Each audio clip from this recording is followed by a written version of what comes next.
Hey, KG US kids. I'm gonna go over the counterculture and get you ready for your DBQ graded discussion that we're doing later this week. So, background on the counterculture.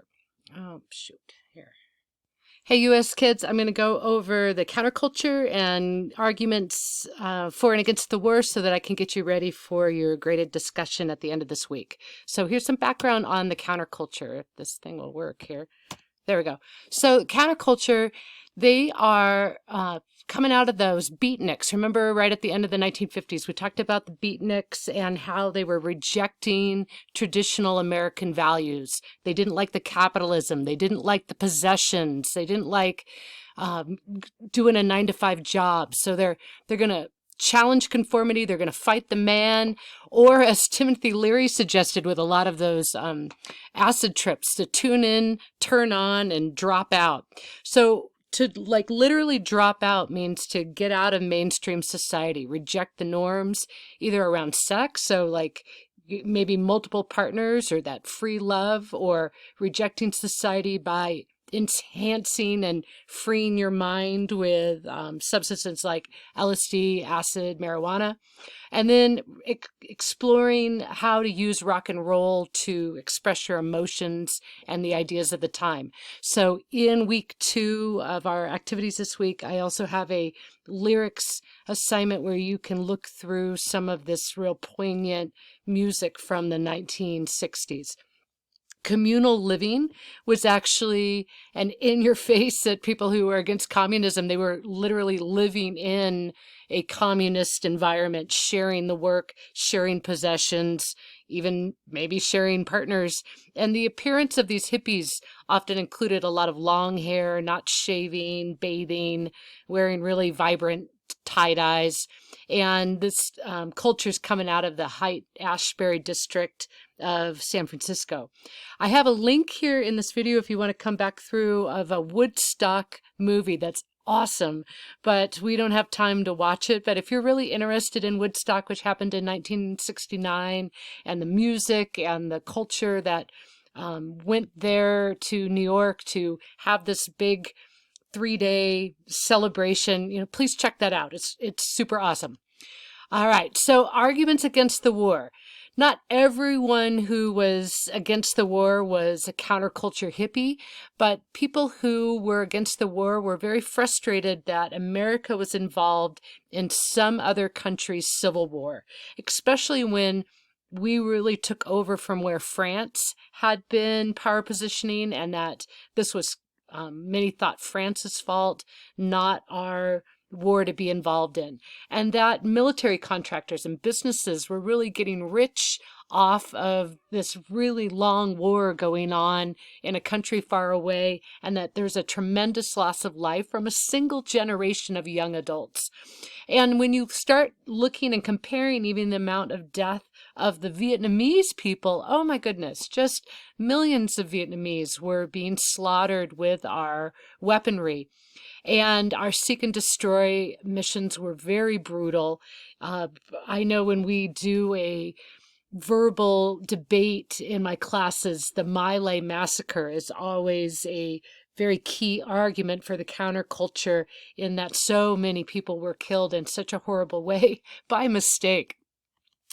This protesting counterculture was also frustrated with being denied freedom of speech. As they rose up on campuses and protested against the war, there was a pushback from the National Guard, from state officials, to silence that voice. There's a very famous court case, Tinker versus Des Moines, that gave students the right to protest against the Vietnam War at school. And there's also question about whether or not this domino theory would even affect the United States. Maybe it's just a theory. There's a fabulous quote there that wars will cease when people refuse to fight. Maybe one day we could get to that. And then in another PowerPoint, I talked about the napalm and the Agent Orange and the environmental damage from these really harsh chemical agents that we were using. So against the war, people, when you're arguing, you're going to be arguing this isn't a winnable war, that there's years and years of escalation and conflict that have proven this, and we need to get out. millions of dollars being spent, and perhaps we really should be spending this more on our internal problems. When you look back at the docs and you have to use 3 documents in your position in the online discussion, one of them is, clinging on the precipice there for Doc A. Should we follow foreign policy, or should we follow the Great Society and still focus on our urban poor and our civil rights issues? And all of this kind of comes to a head with those Kent State killings in 1970, where National Guardsmen shoot and kill protesters who are openly arguing against the war.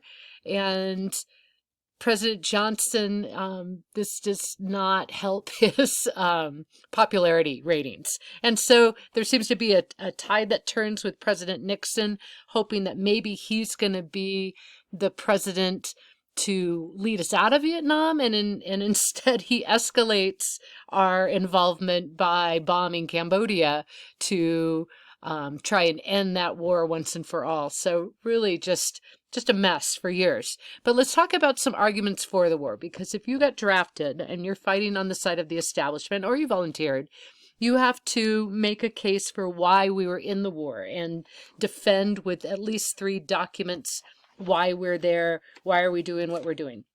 So let me give you some ideas for this.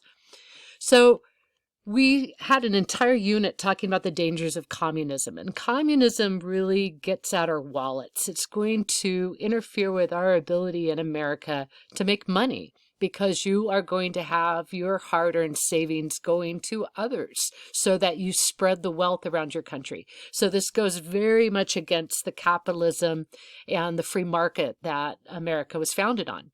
And we have seen evidence in history of the domino theory. We've watched the Soviet Union, China, Korea, Cuba, Vietnam. All of these are examples of countries, especially when they're poor, that have turned to communism. And communism, to be successful, needs to have some re-education, some forced, compelled political pressure to adhere to these values. Otherwise, you could be purged or sent far away or killed in prison for having that free thought. So it's very dangerous to free-thinking individuals. And if we look into the future, this is going to escalate into the arms race. And I am totally fine with you arguing that the Vietnam War is going to lay the foundation for further conflict with the Soviet Union, and that through the 80s, through the 90s, we will still be escalating in our armaments and compiling our nuclear weapons to defend our ideologies. And if you look around the world, the most successful countries, the most prosperous countries, are ones that are democratic. And so we have an obligation to protect countries who want that democracy for themselves.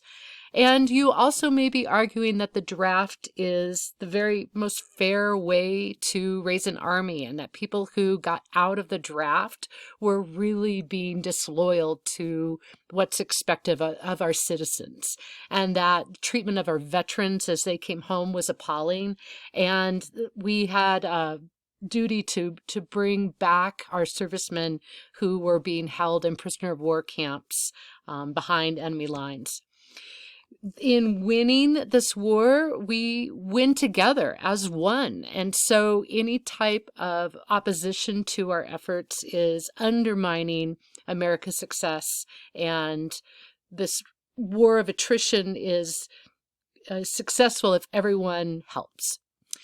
The Tet Offensive, you guys could argue, was a very unfair way to attack us in an unsuspecting way, and that we really can't trust the Vietnamese, and that we have to fight and defend South Vietnam to repay our forefathers and this vision that they had for freedom and democracy.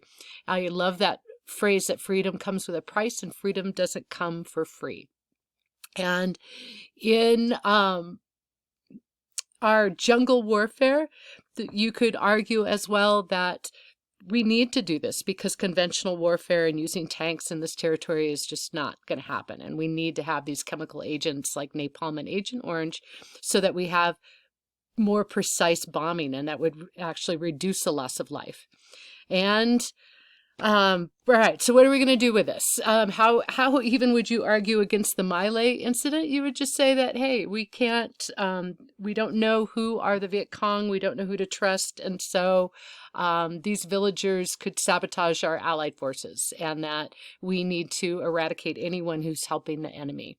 And that even Cambodia is not neutral, that the Viet Cong can come in any disguise, children, elderly, everybody is suspect. So, oh, wow, there's so many more arguments that you could make. Our other U.S. campaigns have continued to demonstrate our power in the world, and that any type of opposition is undermining our success in military campaigns. I think I've said that already. And that North Korea, even today, and Iran remain our country's greatest threat. So we really could not allow for North Korea to take over. So now, what are you going to do with these arguments? So you are going to go to the graded discussion, which is in Schoology, and you have to compose your position.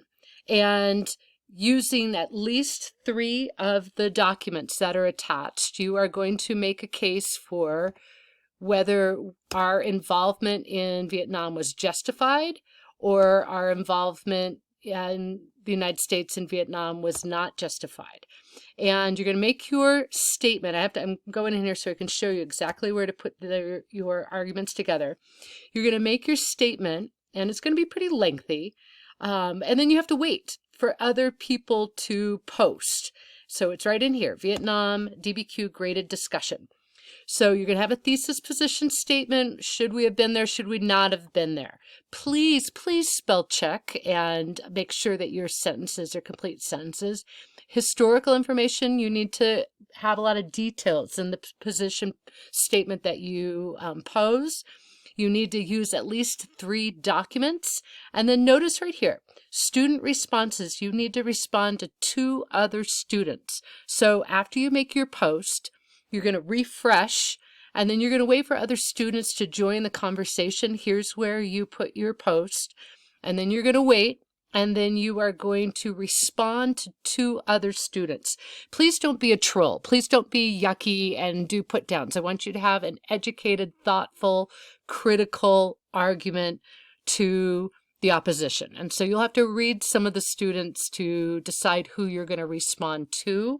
And then I can actually highlight your names once you post. I'll see who's posted and how many times you've posted. So it's going to be important that you post 3 times. One is going to be your long position paper, where should the United States have been in Vietnam or should we not? And you're going to defend your viewpoint with evidence and 3 documents, and then you're going to respond back to 2 other students. You do not need to use documents when you respond to the other student. And if you have questions, I'm not going to have it was a waste of time to have like that long open forum on block day, but I'm going to have at least a half an hour of conference time if you want to check in on block day and check your arguments with me, or we can talk about what are some of the stronger reasons. We can do that, and just look for that time in the calendar. Yeah, or email me if you guys have questions. And good luck. I'm looking forward to reading this. I know it's not going to be quite as exciting as a verbal debate, but it'll still be a chance for you to argue with each other. And good luck. And one more thing. I've extended the due date for this summative assignment until Tuesday, because I understand that some of you are waiting till the last second to do your work for online school. So if I had it till midnight, not everybody would have a chance for the reply. So that's why I've extended it to Tuesday. So good luck. All right, bye.